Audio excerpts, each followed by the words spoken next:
Well, hello there, dear viewer, and welcome back to Oblivion Class Restoration Project, where we try to simultaneously limit our builds to a narrow set of mods and break the game completely. Today we have the Battlemage, the type of character that is basically what the Elder Scrolls games are made for. Battlemages, sorcerers and all the like were always OP, and even the lore knows it, inserting all the powerful Battlemages whenever possible, wherever possible, however possible. So, how to make one that would live up to the expectations? The answer is, I don't know. I tried to make this one a powerful warrior and a powerful mage at the same time. Initially I wanted him to be a master in 2 different weapons and 2 different destruction elements, but I ran out of perk points. I settled for a bound axe with all the relevant perks, because axes are a nice middle point between speed and power per hit, as well as having some cool perks in Vokrii. From the elements I went for shock, which is arguably the best one, especially with the Vokrii crackling sphere perk, which levitates enemies upwards, making them unable to move for a little bit. With chain lightning and lightning cloak, the effect tends to kick in all the time really. Way too frequently for a balanced playthrough, I would say. Mace and shock combo would give me more of a dominance over other mages, as I would drain magicka and interrupt spell casting, but with shock and axe I get to be a little bit more multi-purpose and flexible, since axes are equally good against everything and highly offensive. But don't write that down, it was ironic. No, it was a hate crime. Another tough decision was the enchantments. In the end, I opted for heavy focus on magicka regeneration in the entire build, so the items supported that in a way, and also a lot of Fortify one-handed to increase and enhance the battle part of the Battlemage. Yes, the mod setup and fashion choices, well, also a little bit of a headache here, especially that I really wanted to stick to items that I can find, preferably without any enchanting. Alchemy, conjuration and destruction sound scary enough altogether, all things considered. In the end, I had these mods here. Quite a long list as far as this project goes, but I really needed to customize everything. Other than the few regulars, I had simple bound weapons expansion, so I can conjure up a one-handed axe.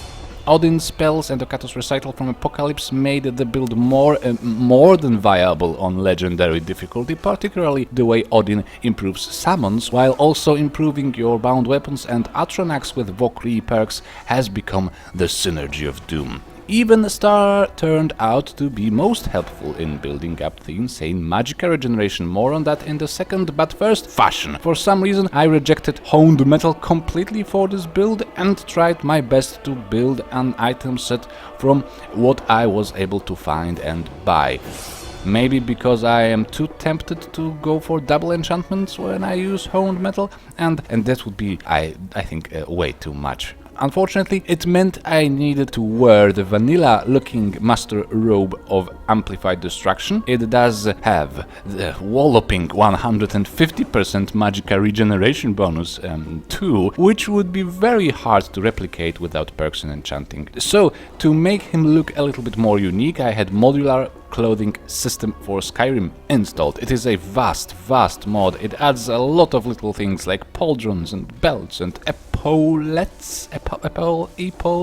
It makes the crafting menu really cluttered, but otherwise is amazing. I also kept all the little fashion add-ons unenchanted. You need to stick to your principles, man, from time to time at least. Now, for the stone, race and attributes. Evenstar Apprentice Stone is a funny one. It gives us 100% magicka regeneration, but also 50% weakness to all magic, which coincidentally makes you feel a little bit more like the Oblivion High Elves, which I embraced with open arms, because I'm not a filthy casual. For the race, Morningstar High Elf is a rather OP choice. Like most races in Morningstar, actually, we get 50 points more magicka and a constant 50% bonus to magicka regeneration.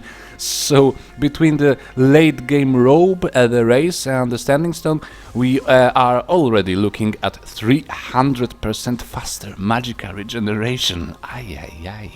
For the attributes, we should aim at 2 points of magicka and 2 of stamina for every 5 in health. Why so little magicka value? Well, first because with the ungodly regeneration, Okato's recital spell and racial bonuses to magicka, we can comfortably focus on cheaper spells, and also we are a Battlemage. Yeah, early in the game you will occasionally run out of magicka, but that's just a perfect opportunity for some hitting and smashing. Then, when you are out of stamina, your magicka is completely replenished and you can burn everyone again. No problem at all. Also, conjured creatures helps to survive a few moments of low magicka, especially that a simple familiar gives you another 25% of magicka regeneration in Odin. Jesus Christ, this is...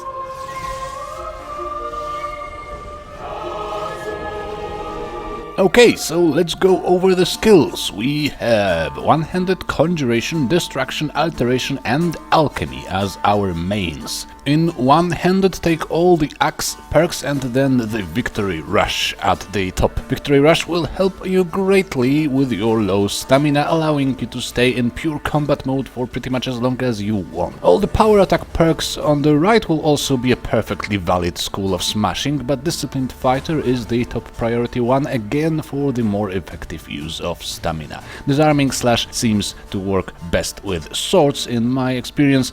I think there is no rush with this one. In the distraction skill, take everything that spells shock and then Hellstorm. Hellstorm will double the damage you deal against the levitated targets, which with our spell set happens very often indeed, because Chain Lightning is awesome. On the right hand side, go for the fastest way to Elemental Shield, taking only 1 rank of Rune Master. It may be a wasted perk point, given we won't have many occasions to cleverly place a rune when it counts, but Elemental Shield will partly offset our weakness to magic, so almost any price is worth it. In Conjuration, we need the entire Atromancy branch on the left, including the deliciously broken Elemental Conflux perk, and the entire Bound Weapons branch, including the remarkably overpowered Void Brand. Elemental Conflux will give your Bound Axe a boost of 50 points of shock damage when near your Storm Atronak, as well as improving your shock spells by 20%. Combined with Elemental Shield from the Destruction tree, it also means more flexibility. It will become useful at times to switch to another element,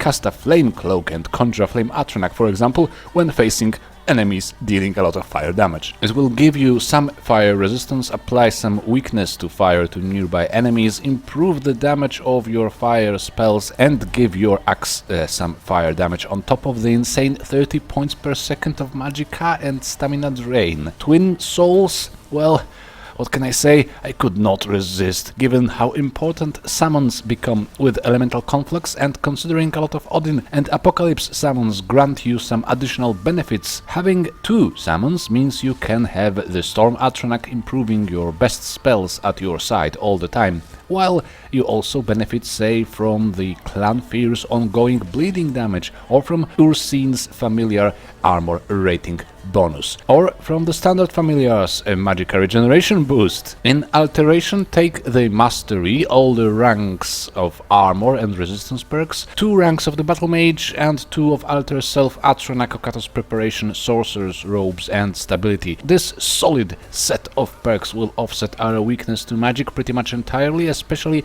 that we can also use powerful resistance potions. Alter Self was used to boost our stamina, as we need to think about the battle part of the Battlemage sometimes, and the other rank for frost and shock resistance to protect our magicka and stamina from hostile spells. And then, since we are allowed to perk alchemy, let us have some stimulants. This narcotic To get another buff to magicka regeneration on top of any magicka regeneration that we already have from potions and many other things. Just to stay on the safe side, we need some magicka regeneration on our clothes as well. As mentioned, we will wear the Master Robe of Destruction, the one from Summer Mist, not the vanilla one, so it increases the damage of our destruction spells. Then we need a Ring of Peerless Wielding and a Circlet of Peerless Magicka. The game doesn't really offer many interesting pre-enchanted boosts boots and gloves that would be clothing items, not armor, so I had to break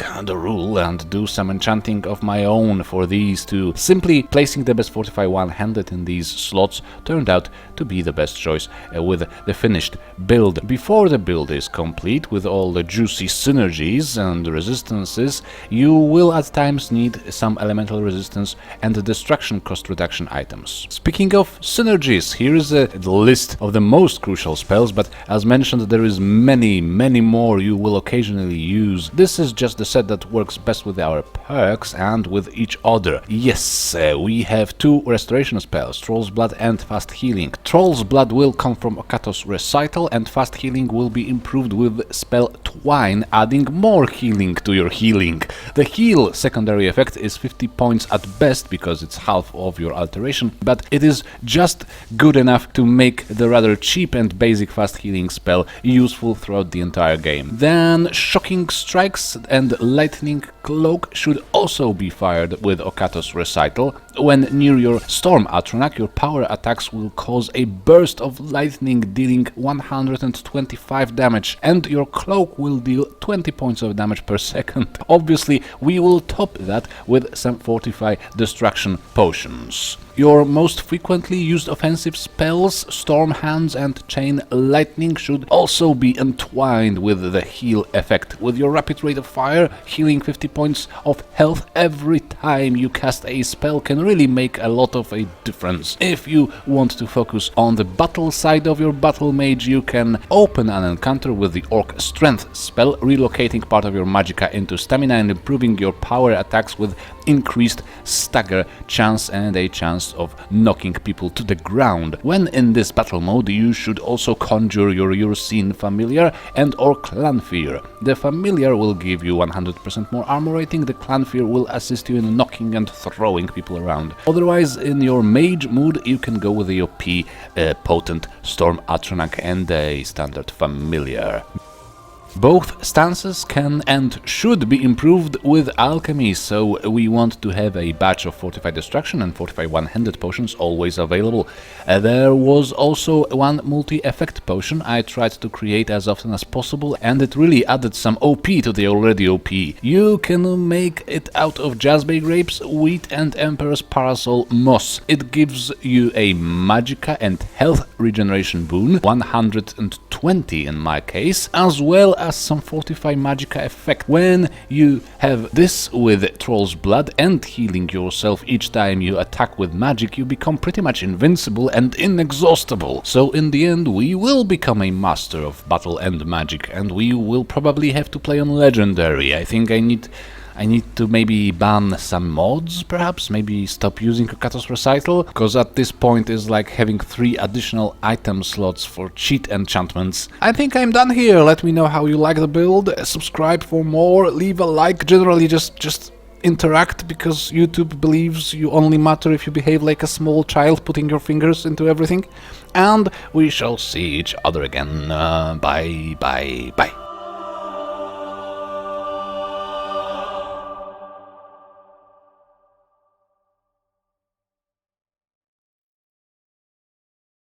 Alright, as you can see, I just went shopping and Shitty sounds. you should do the same.